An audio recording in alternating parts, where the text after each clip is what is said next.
안녕하세요. 독서연구소 고영선 작가입니다. 여러분 반갑습니다. 오늘은 여러분의 운명의 메타엔진을 극적으로 펴서 여러분의 운명을 과학적으로 바꿔줄 책 운명의 과학 시간이고요. 오늘 운명의 과학 시간 마지막 시간입니다. 오늘 여러분과 나눠볼 이야기의 주제는 자유의지입니다. 자유의지는 없는가? 라는 제목으로 한번 이야기를 해볼 텐데 자유의지 매우 어려운 주제고 저도 잘 아는 분야는 아닙니다. 그래도 불구하고 우리가 한번 이야기해 볼 수 있는 이유는 매우 어렵기 때문에 이야기할 수가 있습니다. 이게 어려운 분야라고 하더라도 그 분야의 권위자가 있어요. 또 많은 연구가 이루어질 수가 있습니다. 그러면 그걸 중심으로 이야기하는 게 맞습니다. 그러나 제가 살펴본 바 안에서는 자유의지에 대해서 권위자라는 사람이 있나? 그렇다고 생각하지 않습니다. 왜냐면 권위자라고 하는 거는 그 사람이 자유의지가 있다! 자유가 없다 라고 했을 때 그거를 되게 받아들일 수 있어야 되거든요. 근데 아직 자유의지는 우리가 갖고 있는 어떤 과학적 수준으로 그것이 유무에 대해서 완벽하게 증명해낼 수 있는 수준이 전혀 아니기 때문에 제 생각은 어떤 자유의지에 관련해서 우리가 그를 그대로 따를 수 있을 정도의 권위자가 있다고 생각하지 않습니다. 그 말은 우리가 어느 누구나 얘기할 수 있다는 것이죠. 매우 어려운 주제에 불구하고 오히려 너무나 어렵고 과학적으로 증명하기 어렵기 때문에 어느 누구나 썰을 풀 수 있다는 생각이 듭니다. 그런 차원에서 오늘 영상을 봤으면 좋겠고 오늘은 이분이 이제 주장하는 바 내용 안에서 한번 이야기를 풀어보도록 하겠습니다. 제가 왜 자유의지가 있는가가 아니라 자유의지가 없는가라고 제목을 친 이유는 우리 모두는 자유의지가 있다고 느끼기 때문입니다. 이게 과학적으로 자유의지가 있다는 걸 증명하는 것과 없다는 걸 증명하는 것 다 의미가 있을 수 있겠지만 그냥 일반인한테는 자유의지가 있다는 증명은 별로 이렇게 매력적이지 않아요. 자유의지가 없다는 증명이 훨씬 더 매력적이지. 왜냐면 모든 사람은 자유의지가 있다고 다 느끼고 있거든요. 내가 선택하는 거 의도적으로 선택하는 거는 내 자유의지를 통해서 내 자유에 의해서 선택하는 거지 어떤 누구의 조종에 의해서 된다고 생각하지 않습니다. 그렇게 느끼고 있지 않아요. 과학적인 건 모르겠습니다. 근데 우리에게 의미가 있는 거는 자유의지가 없다는 거를 설득하는 거예요. 한나 클리출로 박사님은 생물학적 결정론을 좀 주장하고 계시기 때문에 자유의지는 없을 수 있다라는 뉘앙스로 이야기를 많이 하십니다. 그래서 우리가 이분의 이야기를 한번 보면서 우리가 논의할 게 무엇이 있을지 한번 이야기를 해보도록 하겠습니다. 자유의지에 대해서 이제 불을 당긴 연구가 있습니다. 이게 바로 이제 1985년도에 실시했던 연구인데요. 읽어드릴게요. 1985년에 신경과학자 벤저민 리벳은 한 가지 실험을 고안했다. 몸을 움직이겠다는 의식적인 결정이 뇌가 신체 운동 착수 신호를 개시하기 전에 만들어지는지 아니면 그 후에 만들어지는지 판단하려는 실험이었다.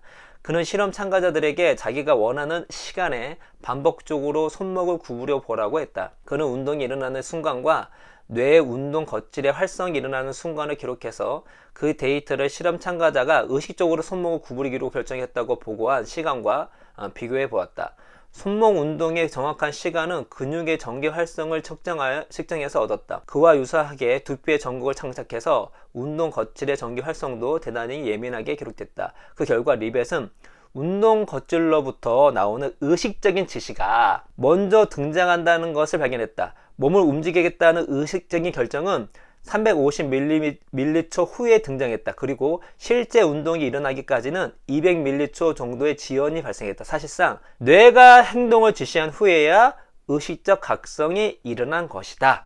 우리가 의식이라고 하는 의식적인 결정을 내리기 전에 뇌가 무의식적으로 지시 내렸다는 것이죠.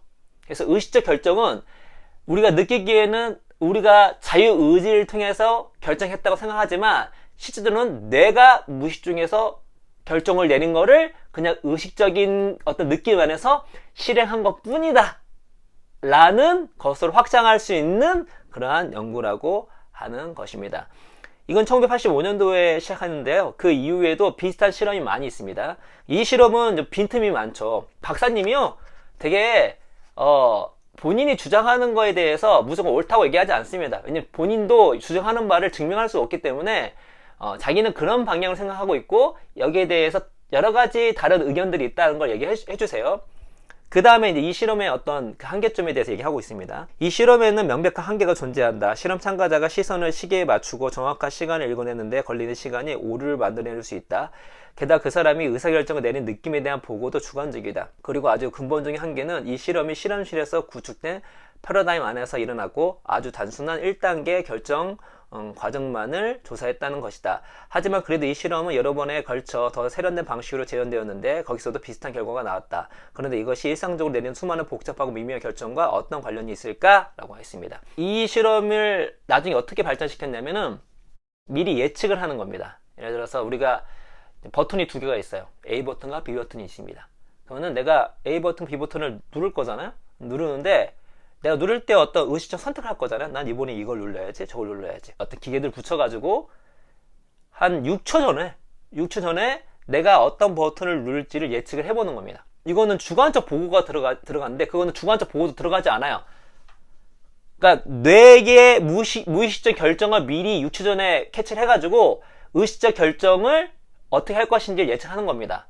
만약 이걸 100% 예측을 할 수 있다면 어떤 일이 벌어지냐면 뭐죠? 우리가 의식이라고 생각하는 의식적 결정이 뇌의 지시에 의해서 다 이루어지는 거구나 라고 생각할 수가 있겠죠. 그런데 지금 나온 연구 수준에 의하면 이게 50%잖아요. 50%보다 조금 더 높을 뿐입니다. 그러나 정확하게 측정이 불가한 상태입니다. 다시 말해서 아직까지 이런 우리 어떤 과학적 뇌 측정 수준으로 무의식적 수준에서 지시하는 것들을 의식적 결정에서 100% 예측할 수가 없어요. 근데 이것도 어떤 거예요? 1단계 내가 이거를 어떤 걸 누를 것인가? 에 대해서도 100%가 나오지 못하고 있습니다. 우리가 하는 의식적 결정이라 하는 것은 했던 것처럼 이런 1단계에 머무르는 결정만 있는 게 아니죠. 여러분이 하루에 내리는 그 의사결정 중에 매우 복잡하고 매우 난해하고 매우 어려운 결정의 수준이 되게 높은 것이 되게 많이 있습니다. 그 얘기를 듣으면 뭐냐면 우리가 먼저 지금 현재 나오는 어떤 수준 안에서 1단계도 정확하게 못 맞추고 있기 때문에 우리가 내는 자유의지로 내는 높은 수준의 어떤 의식적 결정에 대해서 알 수 있다? 언제 알 수 있을까요? 라는 의문이 듭니다. 그래서 제가 생각한 첫 번째는 무엇이냐면 이런 실험이 나왔지만 이런 실험으로 우리가 의식적 결정, 특히 더 나아 자유의지가 없다라고 생각하기에는 아직도 너무나 허술하고 너무 수준이 낮다라는 생각이 듭니다. 그러니까 1단계의 어떤 결정을 내리는 수준은 우리가 습관적으로 하는 것과 엄청 다르지는 않거든요. 근데 우리가 습관이 뭔지 알아요. 습관은 거의 무의식적으로 행동을 하는 거잖아요. 그렇죠? 우리가 의식적으로 결정하지 않아도 무의식적으로 하는 것이 습관이에요. 우리가 하루 생활에도 우리가 의식하지 않고 하는 행동들이 너무나 많고 우리가 심지어 의식하지 않고 의사결정을 내리는 것도 상당히 많이 있습니다. 이것이 반복적이기 때문에 뇌는 그걸 습관화시켜서 굳이 따지지도 묻지도 않고 하는 거죠. 뇌는 효율을 되게 중요시 여기니까. 그래서 우리가 저번에 신념 같은 경우도 우리가 의사결정을 빨리 내리기 위해서 신념을 구축해버리는 거예요. 왜냐면 우리가 의사결정 내릴 게 너무나 많이 있거든. 하나하나마다 너무 따지면 뇌가 너무 과부하돼서 오히려 생존에 불리해. 때문에 신념이라는 세계를 구축을 한 거예요. 근데 지금 나오는 연구 결과는 거의 우리가 반복적으로 관행하는 습관 수준에 그 수준에 있는 것들을 100%도 맞추지 못하는 가운데 있습니다. 이 실험으로 자유의지가 없다라는 거를 증명하기에는 너무도 한참 멀지 않았을까라는 저는 생각이 들고, 두 번째는 뭐냐면 여기서 이렇게 내가 행동을 제시한 후에 의식적 각성이 일어난다고 하는데, 지금 제가 이제 의식에 관련된 책을 읽어보면 아직 의식이 뭔지도 몰라요. 의식이 뭔지도 모르는 상태에 있습니다. 그 말은 즉슨 우리가 의식적 결정이라고 하는 것이 어떠한 범위까지를 의식적 결정이라고 해야 될지도 아직 결론이 안 난 상태예요. 예를 들어서 우리가 그 전에 6초 전에 맞출 수 있으면 100% 못 맞춘다 얘기했잖아요. 그러니까 우리가 어떤 뇌에서 어떤 지시를 내렸을 때 그 딜레이 동안에 뭘 할 수 있죠? 이거 거부도 할 수 있는 거예요. 거부도 할 수 있는 거죠. 그렇죠? 근데 우리가 의식적 결정이라는 거를 이렇게 생각해 볼 수 있겠죠. 우리 뇌에서 여러 가지 무의식 단위에서 우리에게 어떤 걸 추동을 주고 욕구를 주고 두던가 어떤 신호를 줄 텐데, 우리 의식은 그런 정보들을 종합을 해가지고 결정을 내릴 수가 있어요. 대부분 뇌가 지시를 내는 거를 뭐랄까 되게 믿을 수도 있겠죠. 그러니까 우리가 일상생활에도 어떤 의사결정을 누구한테 물어보잖아요. 근데 물어볼 때 이 사람 내가 신뢰할 만한 사람이야. 그러면은 이 사람 말을 100%는 아니지만 이 사람 말을 참고할 수 있잖아요. 그렇게 생각해 볼 수 있지 않을까 생각이 듭니다. 그러니까 우리가 어떤 의식적 결정이라고 하는 거를 각성 상태에서가 아니라 의식적 결정이라는 결정이 나오는 그 과정이 우리의 무의식적 과정을 다 포괄할 수 있는 거잖아요. 그렇죠? 그래서 의식은 그런 신호를 거부할 수도 있는 겁니다.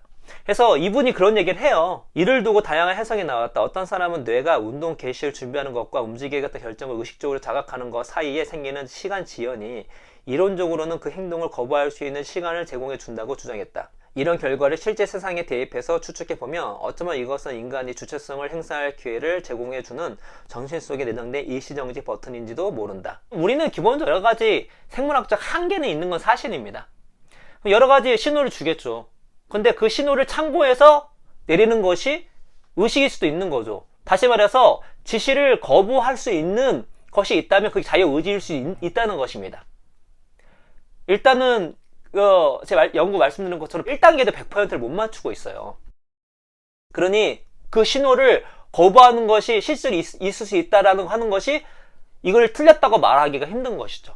그렇죠? 근데 여기에 대해서 우리 박사님께서 이렇게 주장을 하세요. 좋은 아이디어긴 하지만 충동 조절과 의지력이 점점 더 유전적 성향과 인생 초기의 학습의 조합에 의해 결정되는 것으로 보인다는 사실을 놓고 보면 이야기가 달라진다. 어떤 사람은 이 일시정지 버튼을 잘 활용하는 성향이 있지만 어떤 사람은 그렇지 못한다라고 합니다. 우리가 생물학적 한계는 있죠. 이분이 주장하신 것처럼. 근데 우리가 어떤 유전적인 영향, 외부적인 어떤 환경에 의해서 확률이 높은 행동이 있다 하지만 확률이 높은 행동이 있다는 것이 자유의지가 없다는 것을 증명해 주는 건 아니거든요. 자유의지의 폭이 줄어들 수 있겠죠. 그렇죠? 우리가 유전자나 외부 영향에 매우 큰 영향을 받는 거다. 근데 영향을 받는 것이 그걸 결정하는 것이 아니잖아. 그래서 심지어 저는 여기 박사님보다 박사님이 대화하신 어떤 분이 계세요. 영향을 미치죠. 하지만 영향을 미치는 것과 결정하는 것에 차이가 있습니다. 제 과거는 하나의 요인이죠. 제 성향도 마찬가지입니다. 그러나 그것 중에 완전히 결정론적이어서 그것 말고는 미래에 다르게 행동할 수 있는 대안이 존재하지 않는 것이 있을까요? 이것이 아니라고 지금 뇌과학은 증명해낼 수 없어요. 이분이 얘기한 거를 반박할 수 있는 과학적 근거가 없어요. 이 저자분이 워낙 그 생물학적 결정론을 어느 정도 추구하시다는 분이다 보니까 좀 과한 논리가 아니었나 생각이 들어요. 생물학적 한계가 있다고 해서 자유의지가 없는 건 아니거든요. 생물학적 운명론으로 나가는 건 아닙니다. 그러나 우리가 이 책을 통해서 우리가 생각하는 것보다 자유의지 폭이 좁다는 것, 우리가 생각하는 것보다 우리 유전자와 우리 환경 영향이 크다라는 거를 알 수 있는 것이죠. 근데 아이러니한 건 무엇이냐면 그거를 알게 되면 우리 자유의지의 폭이 정말 줄어드는 것인가도 생각해 볼 필요가 있어요. 그러니까 메타인지가 높아지는 거거든요. 나에 대한 한계점을 아는 건데 그 한계점을 알게 되면 그 한계점을 극복하기 위해서 또 다른 의사결정을 내려요. 그 또 다른 의사결정 또한 생물학적 운명론에 의해서 자유의지가 아닌 걸로 되는 것이다라고 증명이 되기가 너무 힘들죠. 그러니까 이분이 또 어떤 얘기를 하냐면 이런 얘기를 합니다. 이게 되게 이거 참 흥미로운 부분이에요. 최근 수많은 연구들은 자유의지에 대한 개인의 믿음이 약해지면 자기중심적이고 충동적인 행동이 늘어난다는 것을 보여주고 있다. 사람들은 자신의 행동이 대체적으로 미리 결정되어 있다고 생각하면 자기가 무슨 짓을 하든 중요하지 않다고 생각하고 사회의 규칙을 무시하고 욕망을 충실히 따르는 성향이 있다. 자유의지에 대한 신념은 환상일지 모르지만 사회가 매끄럽게 돌아가기 위해서는 꼭 필요한 것인지도 모른다. 매끄럽게 돌아가는 인생을 위해서도. 이분은 이제 자유의지가 환상일 가능성이 있다는 식으로 많이 이야기하거든요. 저 개인적으로는 이분이 뭐 자유의지가 환상일 수도 있지만 자유의지가 환상인다라는 근거로서는 너무나 빈약해요, 이 책은. 그러니까 우리가 생물학적 한계가 있다는 거는 맞아요. 근데 이 책 말고도 심리학 책, 또 행동 경제학 책 읽으면 명확해요. 우리 인간은 우리가 어쩔 수 없는 생물학적 한계가 있어요. 그래서 한 개인이 어떻게 행동할지를 100% 예측할 수 없지만 어떤 한 집단이 어떤 특정 상황에서 어느 정도 이런 경향성이 있다라고 예측해 볼 수는 있어요. 그러나 그것이 한 사람이 어떻게 미래에 이런 환경 속에 행동할 것이다 라고 100% 예측을 할 수는 없습니다. 이분이 이 부분에 얘기하는 것이 흥미로운 게 뭐냐면 자유의지가 없다라고 생각하면 오히려 뭐라고 얘기를 해요? 자기 규칙을 무시하고 욕망을 충실히 따르는 성향이 있다는 거죠. 다시 말해서 이 사회를 살아갈 때 매우 불리합니다. 그러니까 이 사회에서 우리가 경쟁을 하는데 경쟁에서 이기기 위해서는 충동을 이겨야 되거든요. 충동을 이겨야 돼요. 고통을 이겨내야 되고. 그렇죠? 그런데 자유의지가 없다고 생각하는 사람일수록 충동을 이기지 못하는 거죠. 그래서 우리한테 유리한 게 무엇이냐면 자유의지가 있다라는 믿음이 강할수록 유리한 거예요. 근데 이거를 자유의지가 강하게 있다고 믿는 것과 생물학적 한계가 있다는 걸 인지하는 것도 다른 문제예요. 그렇죠? 그러니까 우리 생물학적 한계가 있어. 그러나 그걸 통해서 우리가 또 자유의지를 발휘할 수 있거든요. 그것이 저희가 책을 읽고 자기 개발을 하는 이유예요. 그러니까 우리가 이런 책을 읽고 심리학 책을 읽고 행동 경제학을 읽는 이유가 무엇이냐면 우리가 이런 방향으로 가는 확률이 높구나. 이 방향이 근데 좋지가 않구나. 그래서 이 방향 가지 않기 위해서 내가 환경 설정을 한달지 아니면 내가 다른 선택을 한달지 그렇게 해야 되겠구나. 다른 전략을 구사해야 되겠구나 하는 새로운 전략을 만들고 새로운 전략을 구사할 수 있는 자유의지를 마음껏 발휘해 줄 수 있는 토대가 될 수 있는 거예요. 그렇죠? 그래서 저는 이제 이 책을 읽으면서 우리가 생물학적 한계에 대해서 인지를 많이 시켜줬기 때문에 매우 유익한 책인데 생물학적 한계를 우리가 인지를 한다고 해서 우리가 생물학적 운명론에 빠질 필요가 없다는 생각이 들어요. 생물학적 운명론이라고 하는 건 자유의지가 없다는 것입니다. 근데 저자분이 얘기했던 것처럼 자유의지나 믿음이 떨어지면 실제로 우리가 충동적으로 행동할 확률이 높아요. 어떤 의지적으로 행동하지 않을 확률이 높다는 거고요. 그리고 여기서 얘기하는 이런 실험들이나 우리가 생물학적 한계에 대해서 얘기하는 것이 자유의지가 없다고 증명하기에는 너무나 빈약하다는 것이죠. 이분이 뒤에 보면 또 바라는 게 있어요. 이분이 마지막에 뭐라고 얘기를 하냐면 이런 얘기를 합니다. 나는 자신의 운명을 발견하는 것이 자율성을 높여준다고 생각한다. 나는 운명이란 우리의 결함, 우리의 내재적 평형과 성향을 달리 표현한 것이라 생각한다. 역설적이지만 어쩌면 운명은 무기력하게 생각에만 빠져드는 것을 막고 대신 우리가 생각하고 행동할 수 있게 해준 뇌 장엄만의 더 큰 감사의 마음을 느끼며 살 수 있게 도와줄지도 모른다. 이분이 말한 운명은 이 영상 처음부터 보신 분, 이 책 읽어보신 아시겠죠? 우리가 생각하는 정해진 삶이라기보다 확률이 높은 우리 생물학적 한계를 얘기하는 거예요. 이분이 마지막에 또 이렇게 말씀하시잖아요. 운명을 발견하는 것. 다시 말해서 생물학적 한계를 인지하는 것은 오히려 자율성을 높여준다고요. 우리가 한계를 인지하는 것은 메타인지 능력이 높아지는 거예요. 메타인지가 높아진다는 것은 무엇이냐면 그 객관적 사실, 나에 대한 객관적 사실을 토대로 새로운 전략을 구축할 수 있습니다. 어떻게? 내 스스로. 나에 맞게끔. 자율성이 높아지는 것이죠. 이 자율성은 자유의지가 아닐까요? 아니면 내 생물학적 결정에 따라서 이 자율성이 높아지는 걸까요? 최소한 이 자율성이 높아진다는 것은 나의 자유의지가 있다라는 믿음을 강화시켜 주겠죠.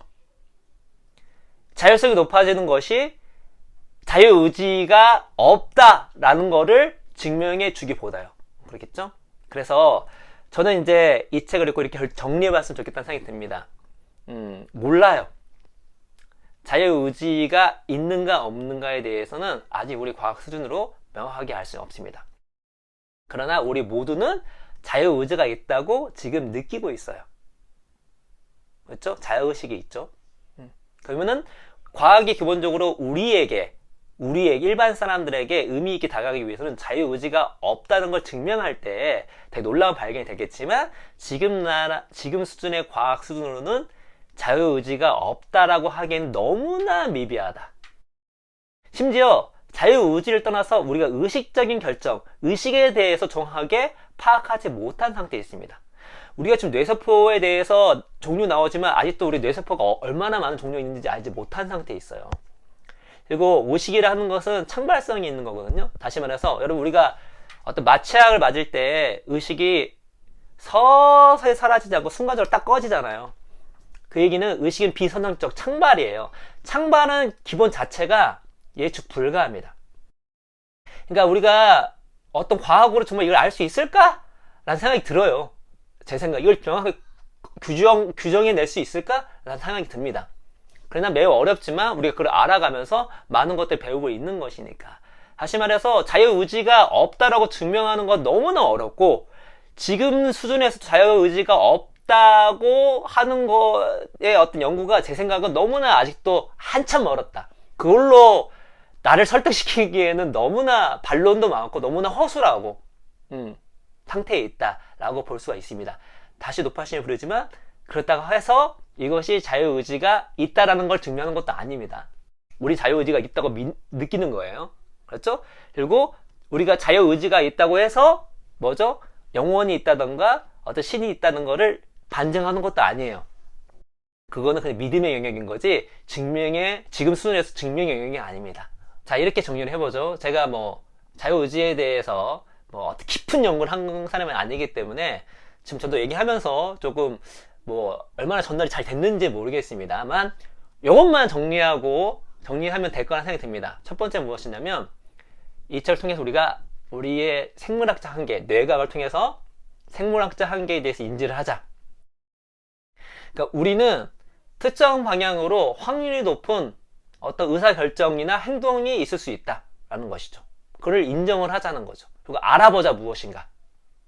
대신 우리는 그거를 알기 때문에 그것이 내 삶에 도움이 되지 않는다면 도움이 되지 않는 방향으로 갈 수 있도록 전략을 짤 수 있다.